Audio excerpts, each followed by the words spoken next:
Ella es una maravillosa poeta y rapsoda nacida en Bilbao. A lo largo de su vida se fue introduciendo, sin apenas darse cuenta, a ir bordando en papel sentimientos que dormían en lo más profundo de su corazón. Mujer apasionante, entregada, disciplinada, profunda y glamurosa.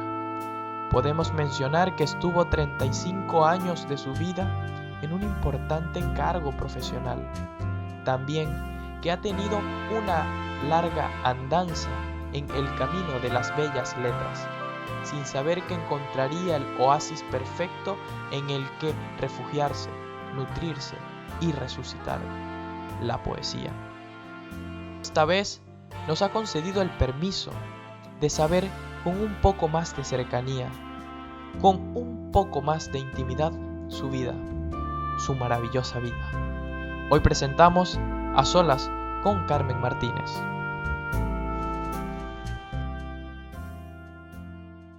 ¿Cómo es el mundo de Carmen Martínez?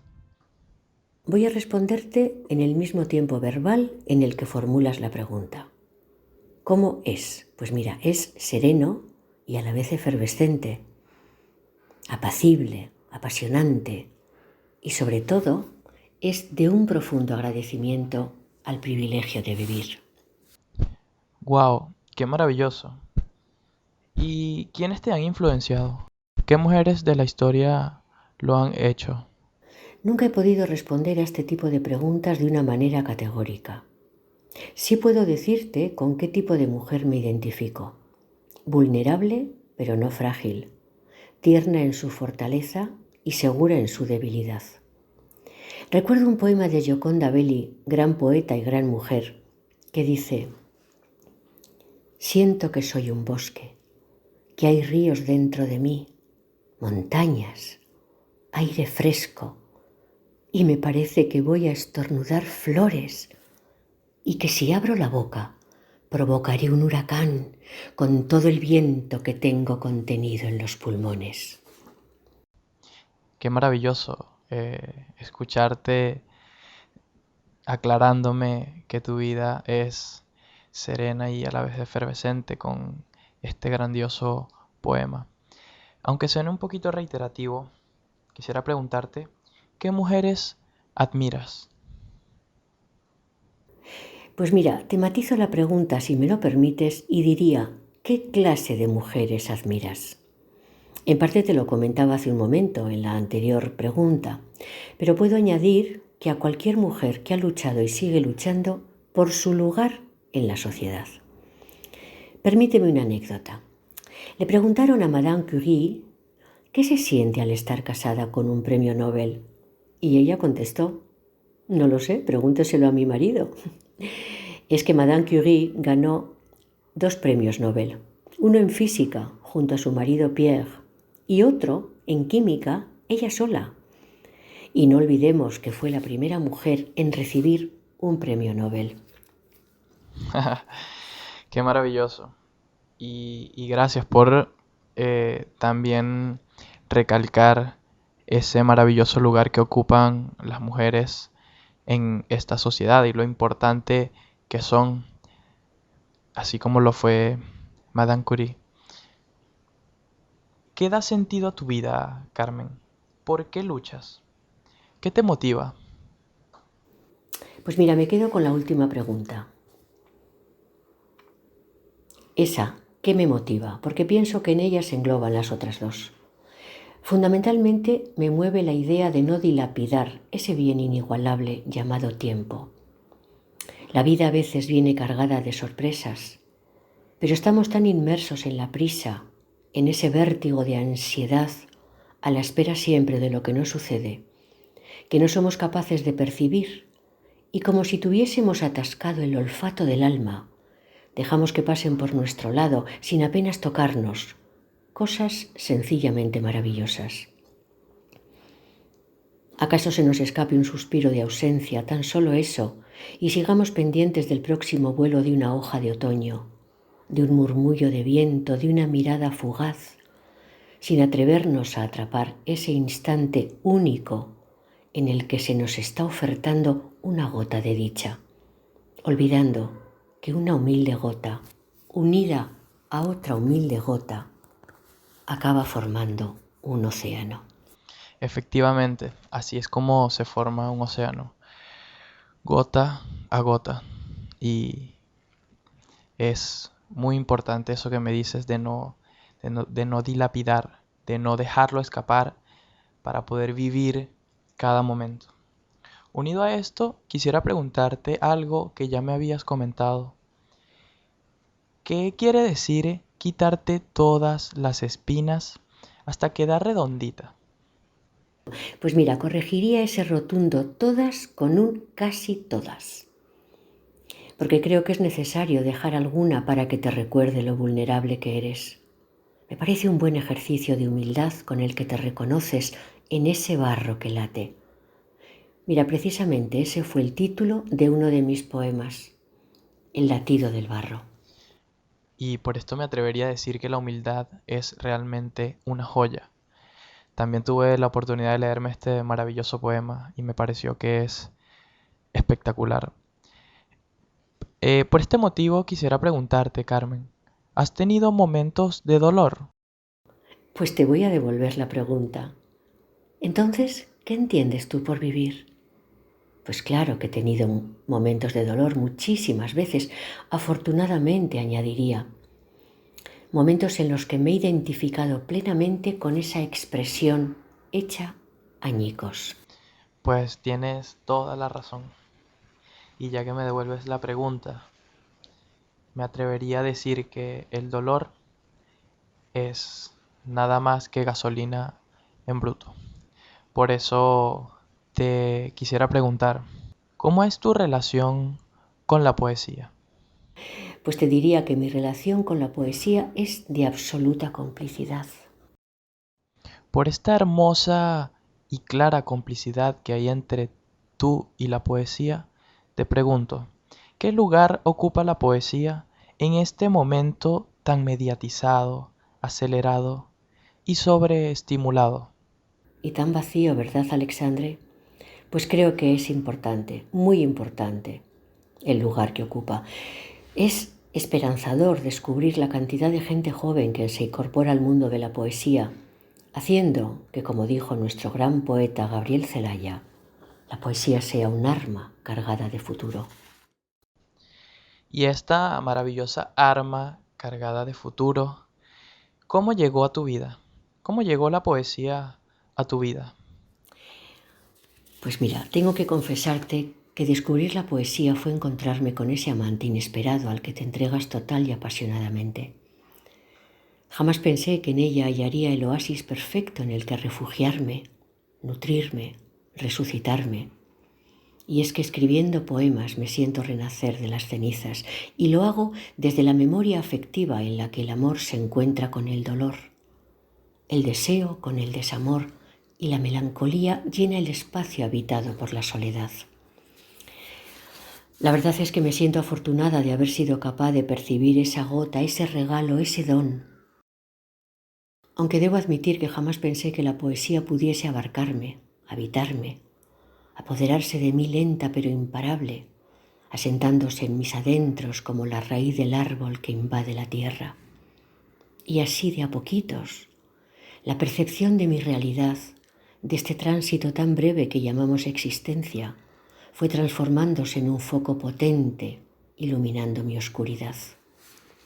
Esa oscuridad y esa nada que habían sido mis apáticos, rutinarios y vacíos minutos, horas y días. Y a menudo me pregunto qué hubiera sido de mí sin la poesía, quién sino ella hubiera paliado mis temores. Y es que cuando me rodean en torno a mí demasiadas impaciencias, solo escribiendo logro controlarlas. Por eso, cuando la vehemencia te desordena el alma, hay que aprender a amarrar la impaciencia. Wow, pues esto explica con más claridad la afianza que tienes con la poesía, lo mucho que le da sentido a tu vida y por este motivo que vivas tan apasionadamente y con tanto propósito. Yo te admiro por todo lo que has hecho y que hasta hoy pues se sigue viendo eso en ti. Carmen, hay quien dice que la poesía empieza donde terminan las palabras. Pues mira, yo te recordaría algo que dijo el gran poeta José Hierro. La poesía sirve para escribir lo que no se puede decir. Maravilloso José Hierro, poeta nacido en Madrid, que pertenece a la llamada primera generación de posguerra. ¿Recuerdas algo de tus primeros versos? Mis primeros versos no eran sino historias en forma de verso, nunca rimadas. Después fui evolucionando y pasando por un discreto tamiz, demasiada palabra, limando obviedades, dejando desnudo el mensaje, limpiándolo de adornos que nada aportaban, sino que enredaban y estrangulaban la voz callada del alma. Suelo definir mis poemas como poemas sencillos, cocinados en el horno del corazón de una sencilla mujer. A mí me genera una profunda admiración el hecho de que te hayas dado la oportunidad de evolucionar y poder ver todos tus maravillosos poemas el día de hoy que están cocinados en el punto exacto, ni más ni menos, y con el ingrediente especial, el de tu corazón. Quisiera saber en qué momento empezaste a vivir como deseabas, transformar las cosas de lo malo a bueno, y cómo lo has hecho. Ay, Alexandro, qué osadía si te dijera que decidí transformar las cosas malas a buenas. Y ese otro matiz de tu pregunta, decidir, empezar a vivir como deseas. ¿Y si te digo que adaptándome, simplemente adaptándome, con una mezcla de humildad y pragmatismo? Creo que la clave está en reconocerte, en aceptarte, en quererte, en perdonarte. Así podrás ser esa especie de correa de transmisión, pues qué verdad es que no vas a poder dar algo, si ese algo no habita en ti. Estoy totalmente de acuerdo contigo y también considero que esa sea la clave fundamental. Entonces, Carmen, ¿qué es para ti el dolor, la crisis, el sufrimiento y junto con ello la fortaleza, la victoria y la felicidad? Qué interesante me resulta esta palabra crisis, que en su etimología del griego antiguo significa juicio, decisión. Estoy convencida de que de cada crisis brota la posibilidad de renacer, de elegir la clase de cambio que nos ayudará a crecer de forma más completa. Y es que las decisiones son el comienzo de algo y las ruinas el mejor camino para la transformación. Es muy interesante e importante conocer esto. Me atrevo a preguntar cómo has construido tu vida y qué bases tienen. A base de equivocarme y saber rectificar, y también de una gran dosis de disciplina emocional y vital. Y mira, en este momento puntual de mi existencia, dándome permiso para pedirme el exceso en todo. Y entonces también te voy a pedir a ti permiso para que me des permiso, valga la redundancia, para leerte un poema que escribí precisamente con ese título, Me pido el exceso en todo. Quiero escucharme, modelarme, eliminar aristas y precipicios. Quiero emocionarme con la heroica sencillez de sentirme viva, beberme la burbuja de la ilusión y emborracharme de utopía. Quiero una hora de tiempo que no transcurra y que no me importe morir, sino estar viva. Quiero dejar los pies desnudos, expuestos a la intemperie de la vida, y no avergonzarme de no pertenecer a tribu alguna. Quiero hacerme cómplice del fracaso y que los aciertos me enseñen a ser humilde.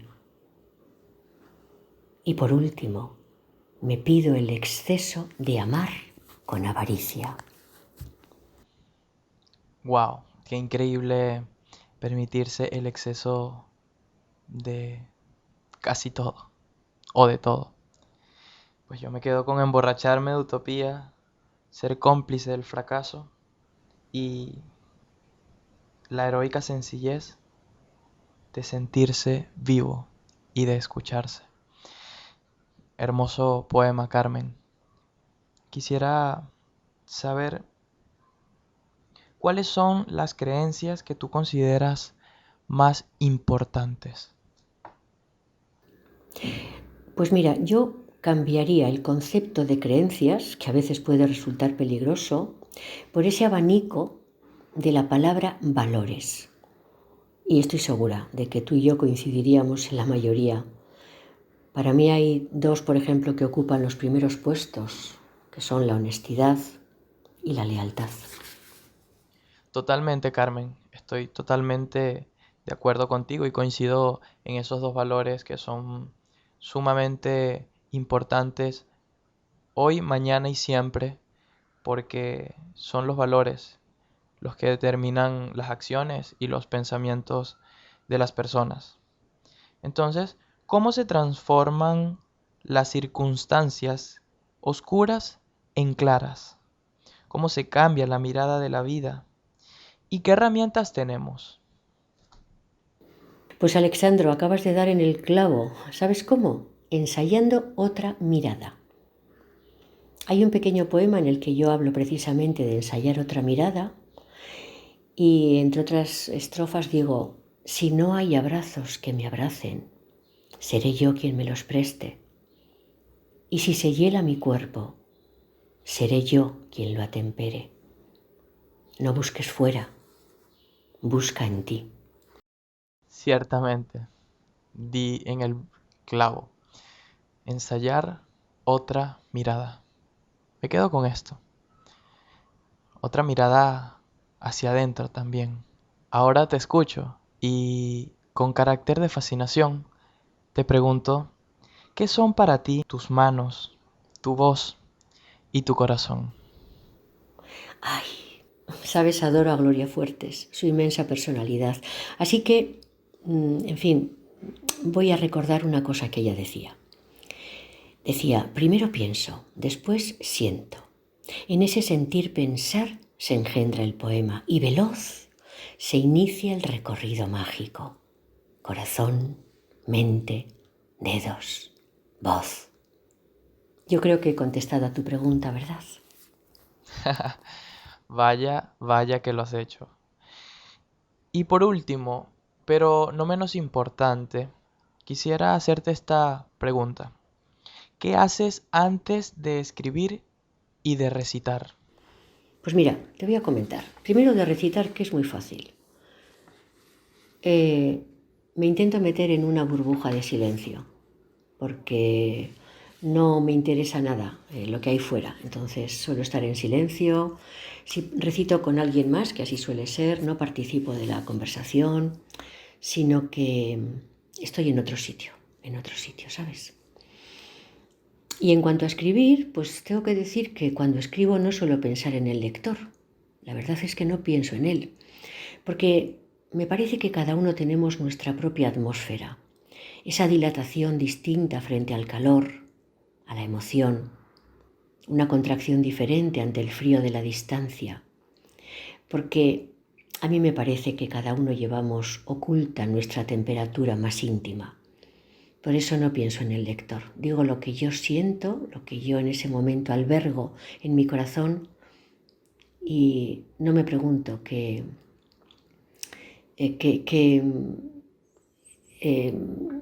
camino le va a dar el lector, que le dé el que en ese momento él necesita, porque todos los momentos son diferentes. El lector, lectora, se puede encontrar en un momento de su vida en el que uno de mis poemas le conmueva y sin embargo en otro momento le diga menos. O sea que le dejo libre para que haga con mis poemas lo que a él en ese momento le parezca no oportuno, sino lo que él sienta, el valor emocional, la empatía que pueda sentir de lo que yo escribo. Muchísimas gracias, Carmen, por compartir este momento tan cercano, tan íntimo y tan maravilloso. Hemos querido compartir a solas con Carmen Martínez. Les saluda Alexandro Bello. Nos estaremos viendo en los próximos episodios de Paideia Podcast. Un saludo. Espero lo hayan disfrutado. Chao, chao. La familia se quedaron atónitos, con un tanto y un cuanto de temor y vergüenza. El papá, funcionario, personaje importante, era el más afectado. Con los brazos en alto hizo malos pronósticos. Esta rara criatura no valdrá para nada. No lo entiendo. 2 rosas para andar por el mundo. Se olvidaban mirándole, se olvidaban de todo. De lavarle, de peinarle, de ponerle en el pecho. Él seguía llorando dulcemente. Seguía llorando dulcemente por sus rosas. Fue la madre la única, ya un poquito repuesta, que no hizo aspavientos ni extrañó en modo alguno. Tomó al niño en sus brazos, lo meció tiernamente, le besó las mejillas, le tocó los cabellos, sonrió al funcionario. No te enfades, no es nada, es un niño precioso. Verá cosas divinas, olerá a primavera. Y además, siempre es bueno tener rosas en casa. Estas ángeles.